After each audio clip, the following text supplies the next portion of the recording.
ویسے ویسے کیوں جو ہے پاکستان کے حالات مزید کشیدہ ہوتے جا رہے ہیں. اب دارالحکومت میں ایک بات آ گئی ہے تو اس کے بعد نہیں لگ رہا کہ پاکستان میں آئندہ آنے والے عام انتخابات 8 فروری کو ہوں گے.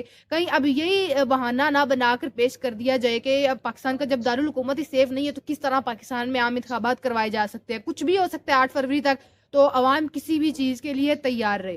اب بات کر لیتے ہیں جو چیف جسٹس آف پاکستان نے سابق ڈپٹی اسپیکر قومی اسمبلی قاسم سوری کی نااہلی کے کیس میں ریمارکس دی ہیں. قاسم سوری نے تحریک عدم اعتماد پیش نہیں ہونے دی, وہ ملک میں آئینی بحران کی وجہ بنے, لہٰذا کیوں نہ ان کے خلاف سنگین غداری کی کارروائی کی جائے. یہ بھائی کہنا ہے چیف جسٹس آف پاکستان کا. قاسم سوری نے عدم اعتماد پیش نہیں ہونے دی, یہ بات اب ایک ان پر الزام لگایا جا رہا ہے. دیکھیں عدم اعتماد آئی, منظور ہوئی, پیش ہوگی, وزیر اعظم عمران خان نہیں رہے, وہ اتر گئے اپنے عہدے سے, لیکن اب جو کیسز ہیں وہ اب کھل کر سامنے آ رہے ہیں. عجیب پاکستان کی سیاست میں چل رہا ہے. پاکستان کی جو عدلیہ ہے وہ بھی اب دیکھا جائے جو پاکستان کی عدلیہ کا کام ہے, اگر آپ پاکستان کی سیاسی جماعتیں آپ سے کسی کیس میں انصاف مانگ رہی, آپ وہ دیں. آپ ان کیسز کو سائیڈ پہ رکھ کر پاکستان کے ماضی کے جو کچھ کیسز ہیں جو اتنے پینڈنگ سے, اب ان کو نکال کے اس موقع پر آپ ان پر کر رہے ہیں سماعت. سپریم کورٹ آف پاکستان نے سابق ڈپٹی اسپیکر قومی اسمبلی قاسم سوری کے خلاف سنگین غداری کی کارروائی کا عندیہ دے دیا ہے. سپریم کورٹ میں چیف جسٹس پاکستان کی سربراہی میں 3 رکنی بینچ نے سابق ڈپٹی اسپیکر قاسم سوری کی نااہلی کے کیس کی سماعت کی ہے. قاسم سوری کی جانب سے جو ان کا وکیل تھا نعیم بخاری, وہ آئے ہیں اور انہوں نے دلائل دی ہیں اور موقف اختیار کیا کہ میری نظر میں تو قاسم سوری کی نااہلی اور ان کے حلقے میں دوبارہ انتخابات کا معاملہ اب غیر مؤثر ہو چکا ہے, جس کی وجہ سے لشکری جو رسائی کے وکیل جو ہیں ان کے وکیل, انہوں نے کہا کہ قاسم سوری غیر قانونی طور پر عہدے پر بیٹھے تھے, براجمان ہوئے تھے, وہ جو ایک لفظ ہے انہوں نے سٹے پر عہدے نے انجوائے کیا, ان سے مراد اور فوائد جو ہیں واپس ہونے چاہیے. پاکستان تحریک انصاف کے جتنے بھی رہنما ان کے پہلے تو جو تھے کاغذات نامزدگی وہ کسی نہ کسی ریزنز کی وجہ سے مسترد کر دیے گئے. اب قاسم سوری صاحب جو ہیں ڈپٹی اسپیکر, سابق ڈپٹی اسپیکر, تو ان کے جو انتخابات کا معاملہ تھا اور ان کے حلقے میں وہ اس وجہ سے نہیں ہے کہ کیونکہ انہوں نے تحریک عدم اعتماد کامیاب نہیں ہونے دی اور ان کے خلاف غداری کے سنگین الزامات ہیں. اس موقع پر چیف جسٹس نے نعیم بخاری سے کہا کہ کیا آپ اس بات پر متفق ہیں؟ اگر آپ اتفاق کرتے ہیں تو بلوچستان ہائی کورٹ کا فیصلہ برقرار رہے گا. اس پر نعیم بخاری نے جواب دیا, الیکشن ٹریبیونل نے کہا تھا قاسم سوری نے کوئی کرپٹ جو ہے پریکٹس نہیں کی. چیف جسٹس نے نعیم بخاری سے دریافت کیا کہ کیا قاسم سوری نے استعفیٰ کب دیا تھا. نعیم بخاری نے جواب دیا کہ 16 اپریل 2022 کو انہوں نے استعفیٰ دے دیا تھا, جب عمران خان کی حکومت اتر چکی تھی. اس کے بعد جو اسمبلیاں تحلیل کی گئی تھی اس کے بعد قاسم سوری ڈپٹی اسپیکر صاحب نے استعفیٰ دے دیا تھا. چیف جسٹس نے کہا کہ جب آپ نے اسمبلیاں توڑی تب بھی سیٹیں پر تھے نا. قاسم سوری نے غیر طور پر اسمبلی توڑی. قاسم سوری کے لیے 5 رکنی بینچ کے فیصلے پر آرٹیکل 6 کے تحت سنگین غداری کی کارروائی جو ہے اس کی تجویز کر دی گئی ہے. کیوں نہ قاسم سوری کے خلاف سنگین غداری کی کارروائی کی جائے. جس کسی نے بھی آئین کی خلاف ورزی کی اس کو جو ہے سنگین نتائج کا سامنا کرنا پڑے گا. یہ بات کی گئی چیف جسٹس کی جانب سے کہ انہوں نے غیر قانونی طریقے سے اسمبلیاں تحلیل کی, تو ایسا نہیں ہونا چاہیے تھا. پہلی بات تو وہ جو انہوں نے اسمبلیاں تحلیل کی وہ آئین کے اندر رہتے ہوئے کی, اور اپنی پارٹی کے جو چیئرمین تھے عمران خان, ان کے کہنے پہ انہوں نے اسمبلیاں تحلیل کی, اور پھر اوپر سے مزید ان پر غداری کے کیسز لگائے جا رہی ہیں. بھئی آپ نے ان کو ویسے ہی نہیں رہنے دینا, تو آپ سیدھا بات کریں. یہ ان پر مزید غداری کے کیسز لگائے جا رہے ہیں اور کہا جا رہا ہے کہ جو آئین کی خلاف ورزی کرے گا سنگین نتائج بھگتنا پڑیں گے.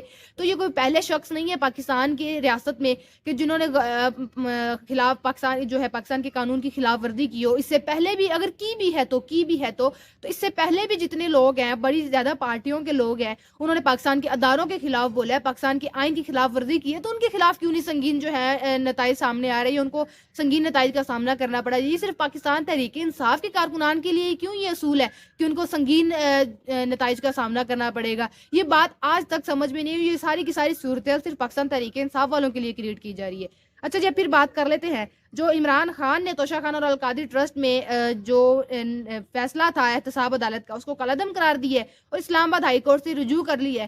جب بھی پاکستان تحریک انصاف کے چیئرمین عمران خان کے خلاف کوئی معاملہ ہوتا ہے, عمران خان اسلام آباد ہائی کورٹ سے جو موسٹلی رجوع کرتے ہیں, اور یہی کہا جاتا ہے کہ پاکستان تحریک انصاف کو امید ہے کہ اسلام آباد ہائی کورٹ جو ہے وہ ان کو انصاف دے گی اور ایک جو وہ امیدوں پر پاکستان تحریک انصاف کی امیدوں پر پورا اترے گی۔ عمران خان نے ضمانت کی 2 درخواستیں دائر کی ہیں جس میں اپنا موقف اپنایا گیا ہے کہ کیس کے حتمی فیصلے تک ضمانت منظور کی جائے، جو تو بالکل بھی نہیں ہوگا۔ یہ تو بات صاف نظر آتی ہے بھئی، وہ آپ کہہ لیں کہ یہ تو بات اندھے کو بھی آپ کہہ لیں اور اندھے کو بھی نظر آتا ہوگا کہ پاکستان تحریک انصاف کے چیئرمین کو تو کسی حال اب چھوڑنا ہی نہیں ہے، اور اوپر سے تب جب الیکشن سر پر ہوں عمران خان نے بھی چیلنج کیا ہے کہ آپ ایک دن مجھے چھوڑ دیں اور جلسہ کرنے کی اجازت دیں، دیکھیں پھر ان کے ساتھ ہوتا کیا ہے۔ اور نہیں بھئی، عمران خان کا ان کو فوبیا ہے، عمران فوبیا ہے ان کو، جو کہ ہونے نہیں دینا۔ وہ عمران خان نے اپنا پاکستان تحریک انصاف نے ورچوئل آن لائن جلسہ کیا، اس قدر خوف ہے ان لوگوں نے پاکستان کے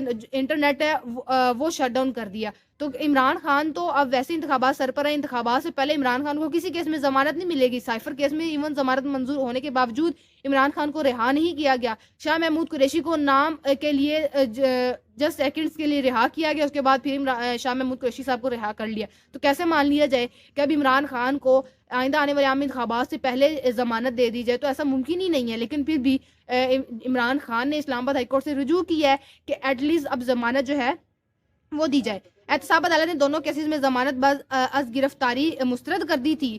درخواست میں chairman NAB, D G NAB, تفتیشی افسران کو فریق بنایا گیا تھا۔ درخواست میں یہ بھی موقف اپنایا گیا کہ سابق چیئرمین نیب آفتاب سلطان نے دباؤ کے باوجود سیاسی نوعیت کی کیس بنانے سے انکار کیا۔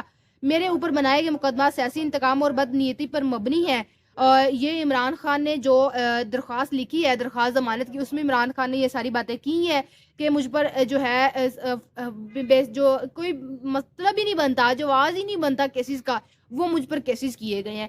پر امید تو بہت ہے پاکستان تحریک انصاف کے عمران خان کو آئندہ آنے والے عام انتخابات سے پہلے ضمانت مل جائے توشہ خانہ کیس میں اور القادری ٹرسٹ کیس میں، کیونکہ اگر عمران خان کو سائفر کیس میں ضمانت ملی تھی لیکن عمران خان کو رہا نہیں کیا گیا، تو اس کے بعد جو مسئلہ سامنے آ رہا تھا وہ یہ کہ اگر سائفر کیس میں ضمانت مل بھی جاتی ہے، رہا نہیں کریں گے، کیونکہ نیب نے مزید 2 کیسز میں عمران خان کی گرفتاری ڈالی ہوئی ہے، وہ یہ 2 ہی کیسز تھے، القادری ٹرسٹ کیس اور 190 ملین پاؤنڈ کا اور توشہ خانہ کیس کا۔ تو اب ان دونوں کو سورٹ آؤٹ کرنے کے لیے پاکستان تحریک انصاف بھاگ دوڑ میں لگی ہوئی ہے کہ ایٹ لیسٹ پاکستان تحریک انصاف کے چیئرمین کو ان 2 کیسز میں ضمانت مل جائے۔ تو یہ تو ہمارا آج کا ویلوگ، آپ سے انشاءاللہ ملاقات ہوگی اگلے ویلوگ میں۔ اپنا بہت سارا خیال رکھیے گا۔